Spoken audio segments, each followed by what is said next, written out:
Greetings and bienvenue, Midnight Crew. Thank you for returning to this broadcast, and welcome to new viewers joining us for the first time. If you like a video, then feel free to subscribe. Strange things from Mother Nature. Have you ever experienced weird situations from the weather itself?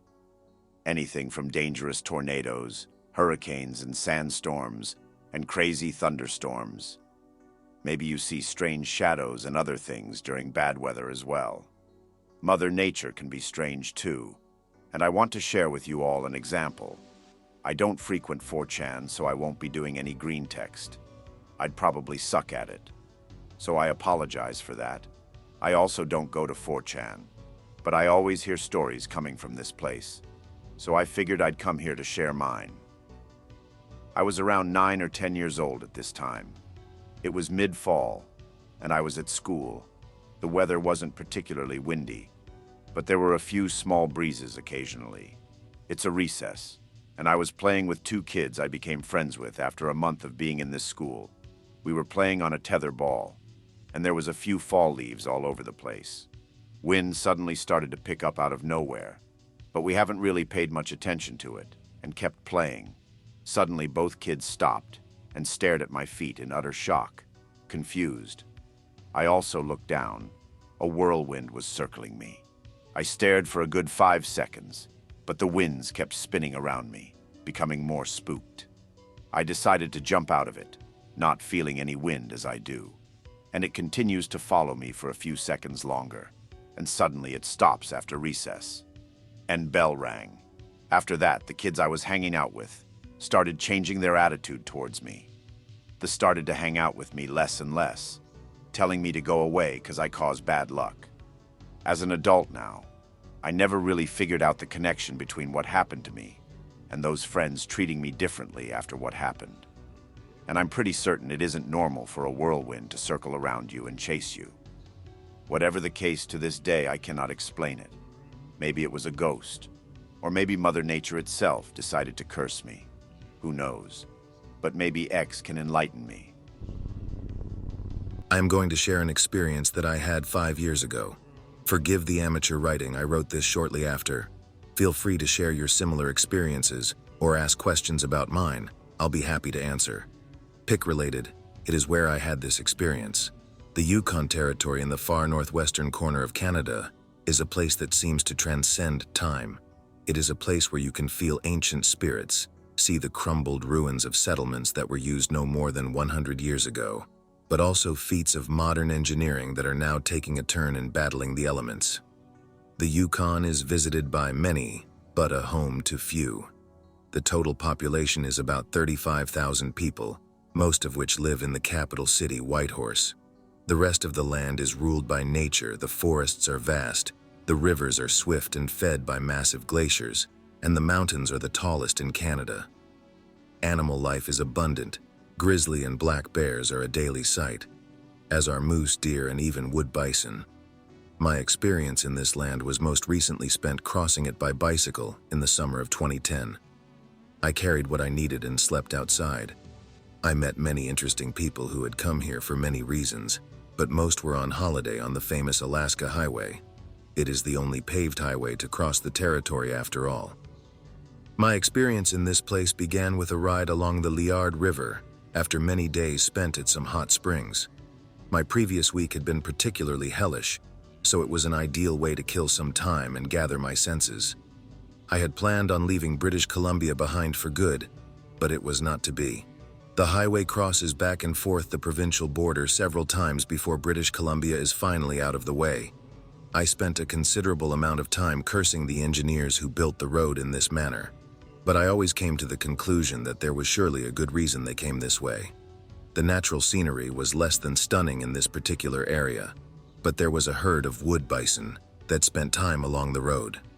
The thought often came to mind that it's pretty, but it is hard to compete with Banff and Jasper National Parks, an area I had passed through earlier in the month.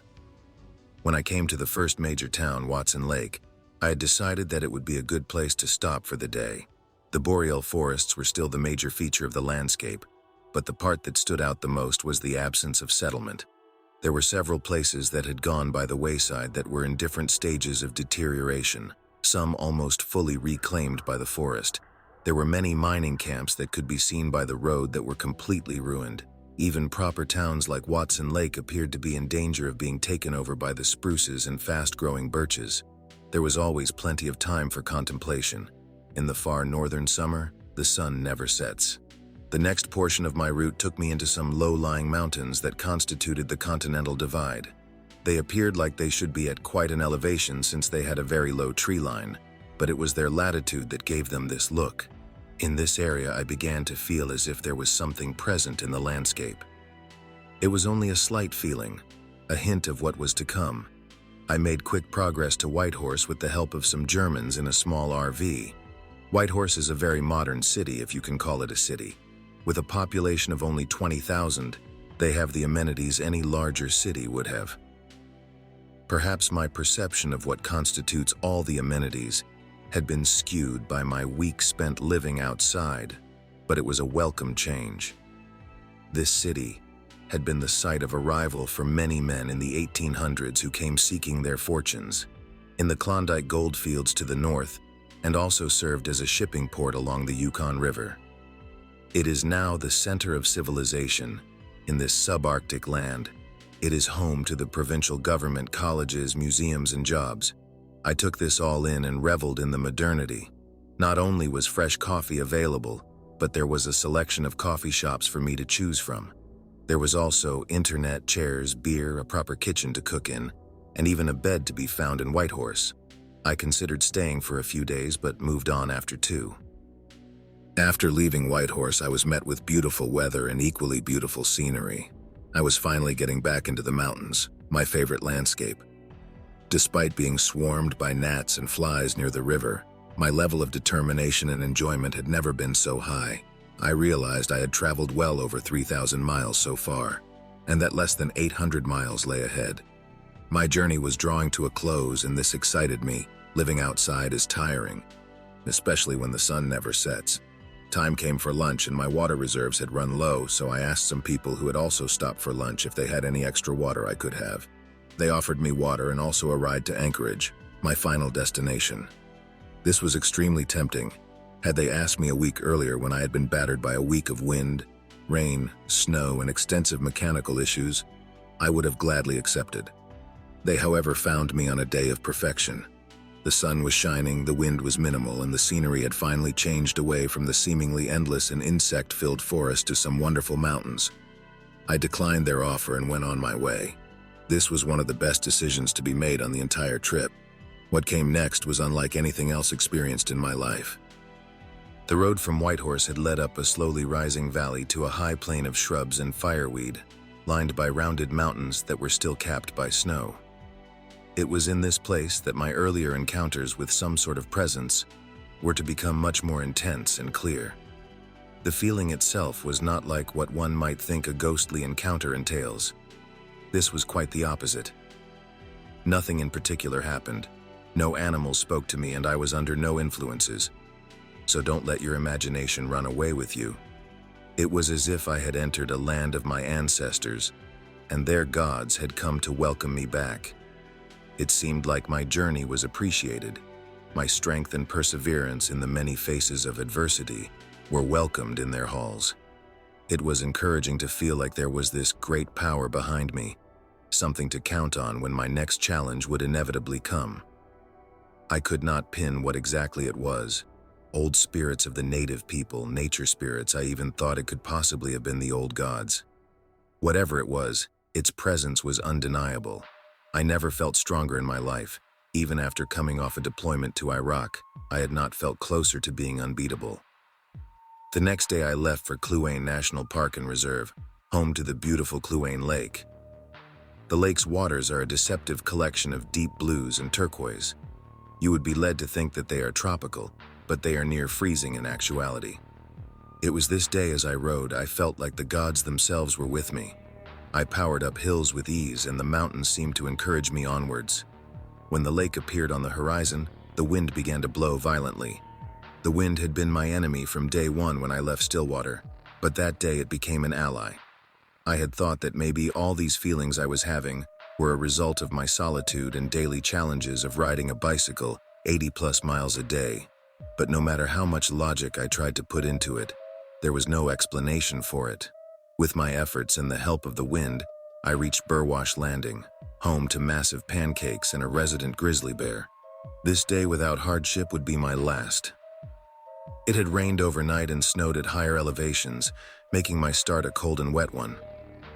This would usually put me in a bad mood, but despite my attempt at logic, the spirit still pushed me on in my endeavor. This day would be filled with biting cold, chilling downpours and bad drivers, but also include a stop at a French bakery. There truly was no stopping me. I was determined to reach my goal. No weather, no animals, no person could get in my way. Mountain passes came and went, the rain never stopped, and the road condition got progressively worse. I found a place to stop called Snag Junction Provincial Park. There was a covered pavilion with a wood-burning stove and some tables, an ideal spot to stay after a full 13 hours in the elements. The only problem was that there was no running water, contrary to what their signs and park map had indicated. I gathered water with a tarp and funnel to drink and cook with. I could not have been closer to the elements unless I had killed something to cook in my rainwater. My final day in the Yukon started with the same downpours that had plagued me the day before, and I considered just staying and enjoying the little park and lake for a day before trying to cross the border into Alaska. The weather decided to cooperate later that day, and I decided to get back on the road. The route quickly left the mountains and onto the northern Muskeg. This is difficult terrain to build a road across. The permafrost is not kind to structures.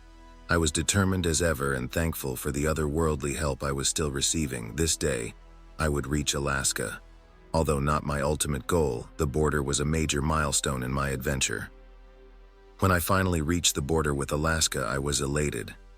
I had made it after weeks of pushing myself and experiencing what it is to be truly subject to nature. It was disappointing to only come to know the spirits of the land so late in the trip, but they would come with me all the way to Anchorage. I believe what I felt in the Yukon to be the gods of my ancestors. The welcome feeling and encouragement to overcome great challenges was unlike anything I have ever experienced. The Yukon was the site of its beginning, and I can see why this land draws people to it. It is a land of adventure and personal challenges, a place ruled by old gods and the spirits of nature, a place that will either destroy you or make you stronger. Apart from physical matters, like clean, oxygen-rich air, you should consider that all living things contain energy. Nature obviously contains a lot of energy. A healthy forest is bursting with it in spring and summer, and all of this has a certain rhythm to it. You should try to feel it and adjust yourself to that. Your breathing, your heartbeat, your walking speed. You should feel as one with your surroundings. A bit like the walking meditation of Eastern cultures. This sounds like esoteric mumbo-jumbo, but just give it a try. You'll most likely notice something at least. Large old trees can contain immense energies if they're healthy. This is why many old cultures venerated certain trees. They were simply huge reservoirs of energy. You could try to tap into that energy, but in a respectful way and not too much. The earth itself radiates energy, especially in spring. Walking on the soil with your bare feet, meditating in shallow pits are all beneficial during that time of the year. An old practice from Europe is getting a chunk of earth from a field on early spring mornings and trying to inhale the fumes it gives off. Nature has plenty of energy to provide. I live in a semi-rural Scandinavian forest, and I sometimes hear whistling coming from the forest either late at night or early in the morning. Began a couple months ago. I was staying up late because autism and I couldn't sleep. All of a sudden I hear whistling far away in the distance. My window was slightly open. It wasn't whistling some kind of tune, just making noise, but it got progressively closer until it was right outside my house. After that, I hear what can only be described as a bear galloping past my window, after what sounds like a dog screaming for dear life. Then it just stopped. I heard the whistle again just a week or two ago during my 20-minute-ish walk to the nearest bus station. This time just one calm whistle followed by silence. Just a few minutes ago, I went out to collect wood and heard it again. This time super close, so I just bolted back inside to write this. What scares me is how terrified that dog sounded. I've volunteered at Spanish dog shelters, so I've heard my fair share of scared and screaming dogs. But nothing I've ever heard in person or online has ever sounded as utterly terrified as that dog did. Whatever it encountered must be something truly terrifying. Does anyone have an idea of what this could be, paranormal or not? Forest and pick related is identical to the one in my area, and might even be taken in the nature reserve nearby. There are all manner of things that whistle in the forest. I'm sure some of your older relatives can remember a time where someone told them not to whistle while they were out walking in the woods, even if the reason behind such a caution was never explained. The type of whistling is the most relevant part here because different methods of whistling and different melodies create different frequencies. And just as every species of whale has its own distinct range of hertz that they sing in, everything that whistles in the woods whistles in its own way. Have you ever heard of siget? It's a curious form of Mongol throat singing passed down for longer than anyone can remember, and it creates a very distinctive sort of whistling that you'll never mistake for anything else once you know what it is. If what you heard in the woods sounds anything like that, never leave the house without carrying something made of iron. Move to the city if you can. If, on the other hand, what you heard reminds you more of Silbo Gomero, you should be just fine, as long as you don't skulk around quietly. You don't want to accidentally sneak up on anything you shouldn't be seeing. Everything has a pattern of vibration on the atomic level, from atom to the rotation of Earth. These rhythms or vibrations naturally work in harmony, making the transfer of energy, electromagnetism, or etheric easier.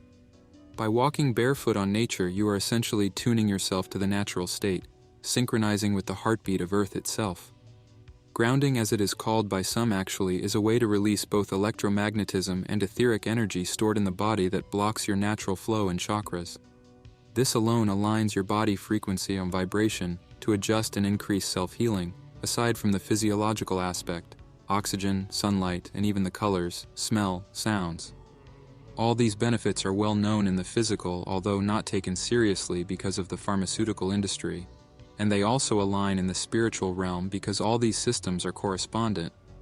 By doing other self-work, you actually improve this, meditation being one of the most beneficial. Also, I can't emphasize enough on walking barefoot. I own my stupid good health due a lifetime of doing so. Sadly, many people live their entire lives in the city where they are cut off from nature, and many never realize depression and many other health problems are caused by their environment. Pick-related is something you should feel after some time doing energy work, very strong in natural places. In the pre-modern times, there was communication between humans and the spirits of nature, that often were worshipped as gods by tribal cultures, but they're mortal beings.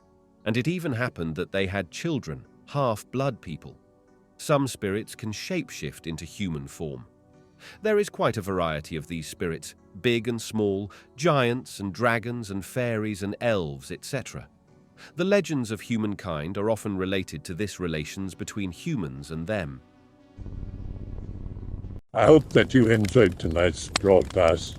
If you enjoyed tonight's story, then please subscribe to the channel as more green texts will appear daily. A new broadcast will appear when the clock strikes midnight Central Time.